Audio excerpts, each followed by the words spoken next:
on a réalisé que la renouée du Japon avait vraiment pris beaucoup d'ampleur. Avec de l'huile de coude, on peut encore les limiter, voire les éliminer. On a pris connaissance de cet appel à projet de l'Agence de l'eau et le CPE a proposé de réaliser un chantier participatif. Donc la renouée du Japon, elle est en train de prendre vraiment le dessus essentiellement sur la végétation de berge. Elle commence à grappiller de l'espace et en plus, elle envoie des toxines dans le sol qui empêchent les autres végétaux de pousser. Si on coupe une tige en amont, elle peut descendre dans le cours d'eau et venir se bouturer sur une berge un peu plus bas. C'est une aventure merveilleuse, c'est l'occasion de se rencontrer entre gens sensibles à l'environnement, mais qu'on soit pêcheur ou pas pêcheur. Nous sommes tous responsables de manière citoyenne, on va dire, participer à une action qui vaut vraiment quelque chose, quoi.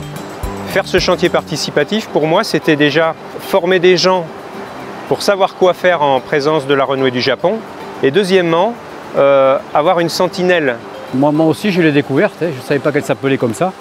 Je suis un ignorant et heureusement qu'on a des spécialistes avec nous pour nous encadrer. Là, c'était l'occasion pour expliquer vraiment ce qui doit être fait. Au niveau des collectivités, si on traite cette espèce avec une épareuse, systématiquement dans l'épareuse, il va rester des fragments et on va l'amener ailleurs. Donc au niveau des collectivités, c'est important de le savoir. C'est un piège à hameçon, on va dire, quoi. Mais maintenant que je sais comment il faut l'éradiquer, on va dire, je suis vraiment très content. Et d'ailleurs, ce message-là, on va pouvoir en faire partager à tous les enfants qu'on accompagne au bord de l'eau. C'est le but, en fait, c'est effectivement que ça fasse boule de neige.